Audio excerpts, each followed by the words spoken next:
बिस्मिल्लाहिर्रहमानिर्रहीम अस्सलाम वालेकुम। क्या हाल है आप सबके। आज आप लोगों से आसान दालीम की रेसिपी शेयर करूंगी कि देखकर और बनाकर आपका दिल खुश हो जाएगा। मसालों का इतना बेहतरीन कॉम्बिनेशन के खाते ही आप लोगों के मुंह से वाह निकलेगा। दालीम बनाना अब कोई भी मुश्किल काम नहीं है, बल्कि इस रेसिपी को देखने के बाद ये आपके बाएं हाथ का खेल होगा। तो ना ही बहुत सारे खड़े गरम मसाले के दालीम खाते ही गले में लगना शुरू हो जाए।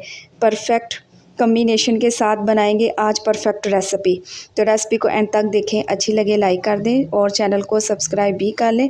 तो चलें फिर दालीम बनाना स्टार्ट करते हैं। अच्छा, सबसे पहला काम जो हमने करना है वो है दालें और अनाज को भिगोना।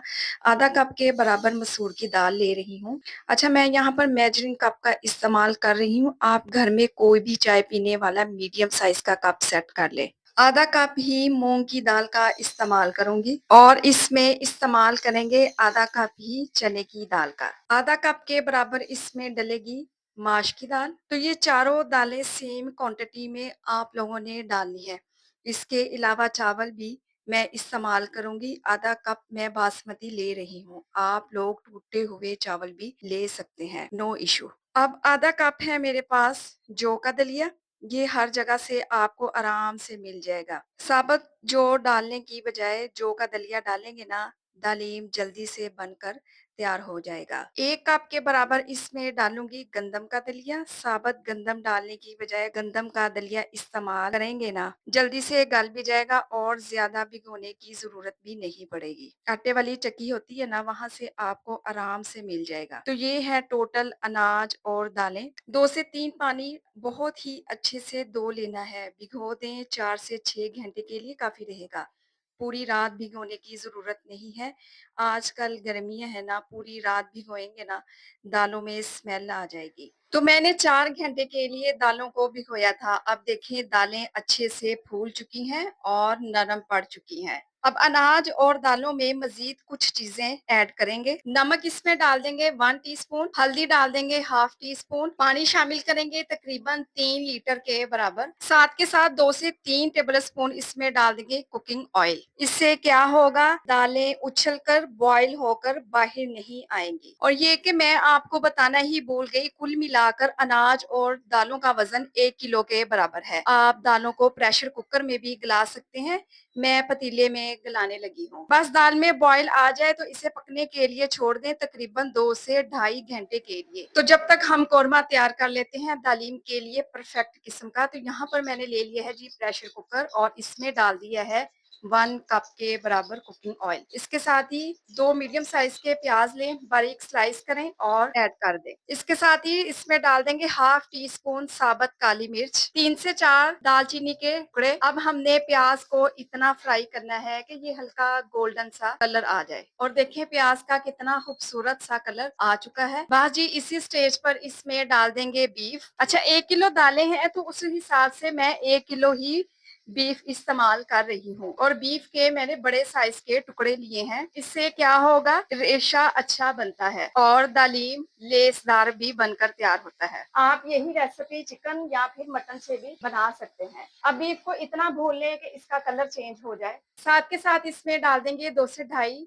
टीस्पून के करीब है हरी मिर्चों का पेस्ट। 1 से 2 टेबल स्पून इसमें डाल देंगे लहसुन अदरक का पेस्ट। अब गोश्त की भुनाई करेंगे, मिक्स करेंगे। तो ये इतना आसान तरीका है दालीम बनाने का कि इससे आसान कोई तरीका हो ही नहीं सकता। तो 3 से 4 मिनट के लिए मैंने गोश्त को भून लिया है। अब इसमें डालेंगे पाउडर मसाले। तो नमक इसमें डाल देंगे 1 टीस्पून।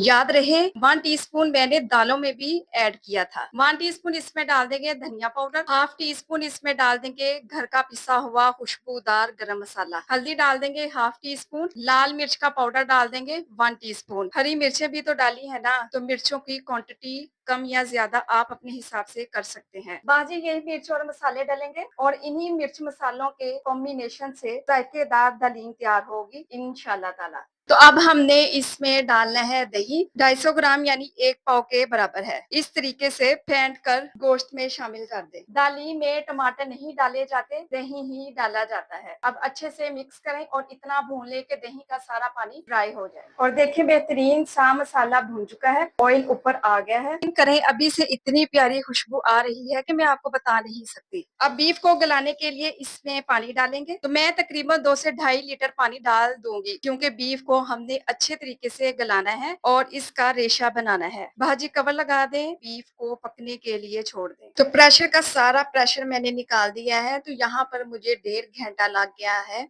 बीफ को गलाने में और बीफ देखें अच्छे से गल चुका है। अब हमने यहाँ पर बनाना है रेशा। तो रेशा बनाने के लिए मैं मदानी का इस्तेमाल कर रही हूँ। अगर तो इस स्टेज पर रेसिपी आप लोगों को अच्छी लग रही हो, रेसिपी को लाइक करें, शेयर करें ज्यादा से ज्यादा और चैनल को सब्सक्राइब भी कर दिया करें। आप सब लोगों का बेहद शुक्रिया। तो बेहतरीन सा रेशा बनकर तैयार है। अब इसे रख देते हैं एक साइड पर और चलते हैं दालों की तरफ। तो अनाज और दालों को भी पकते हुए तकरीबन 2 से ढाई घंटे गुजर चुके हैं। अब दालें अच्छे तरीके से गल चुकी हैं, तो दालों को भी घोट लेना है। तो आप इसे घोटने से भी घोट सकते हैं। तो मैं क्या करूंगी, दालों को अच्छे से ठंडा करूंगी और जूसर ब्लेंडर वाले जग में थोड़ा थोड़ा डालकर पीस कर तैयार करूंगी। और देखें जी माशाल्लाह से बेहतरीन कंडीशन में आ चुकी हैं। अब इसमें डाल देना है रेशा किया हुआ गोश्त। तो शोरबे समेत ही गोश्त का सारा रेशा दाली में शामिल कर दें। अब मदानी का इस्तेमाल करते हुए इसे अच्छे तरीके से मिक्स करेंगे। असल काम तो अब शुरू होगा। अच्छे तरीके से मिक्स करेंगे, दालीम को पकाएंगे तकरीबन 25 से 30 मिनट के लिए बिल्कुल लो टू मीडियम फ्लेम पर। इस तरीके से घोटते हुए यहाँ पर आपको मेहनत करनी है। जितने अच्छे तरीके से घोटेंगे ना दालीम, उतना ही लेसदार और शानदार बनकर तैयार होगा। अगर आपसे कोई कहे कि दालीम बनाना 15 से 20 मिनट का काम है, बिल्कुल झूठ है, गलत है। इस दालीम को बनाने में मुझे पूरा दिन ही लग गया था। माशाल्लाह से बेस्ट रिजल्ट मिलेंगे अगर आप मेरी रेसिपी को फॉलो करते हुए बनाएंगे। तो अब इसका तड़का तैयार कर लेते हैं। तो यहाँ पर मैंने ले लिया है एक फ्राई पैन और 1 कप के बराबर कुकिंग ऑयल इसमें शामिल कर दूंगी। एक मीडियम साइज का प्याज लें, बिल्कुल स्लाइस में काट कर इसमें डाल देंगे। अब प्याज को फ्राई करेंगे इतना कि इस पर हल्का सा गोल्डन कलर आ जाए। और अब इसमें से थोड़ा सा प्याज मैं निकाल लूंगी गार्निश के लिए और बाकी के बचे हुए प्याज में मैं डाल दूंगी 1 टीस्पून है मेरे पास लाल मिर्च का पाउडर। मिक्स करेंगे तो गर्मा गर्म तड़के को डाल देंगे दालीम के ऊपर। तो यहाँ पर जी पूरा आधा घंटा मैंने दालीम को पका लिया था। तो हाफ टी स्पून है मेरे पास चाट मसाला। अच्छा ये ऑप्शनल है, डालना चाहते हैं तो डालें, अदरवाइज स्किप भी कर सकते हैं। और अब इस पर डालेंगे ढेर सारा हरा धनिया, बारीक कटिंग किए हुए अदरक। और देखें जी माशाल्लाह से लग रही है ना टेस्टी। तो परफेक्ट किस्म की दालीम तैयार है। एक दफा इस रेसिपी को लाजमी ट्राई करें। रेसिपी बनाएं तो अपना फीडबैक लाजमी दें। अपना बहुत सारा ख्याल रखें, मुझे अपनी दुआओं में याद रखें। मुझे दीजिए इजाजत। अल्लाह हाफिज।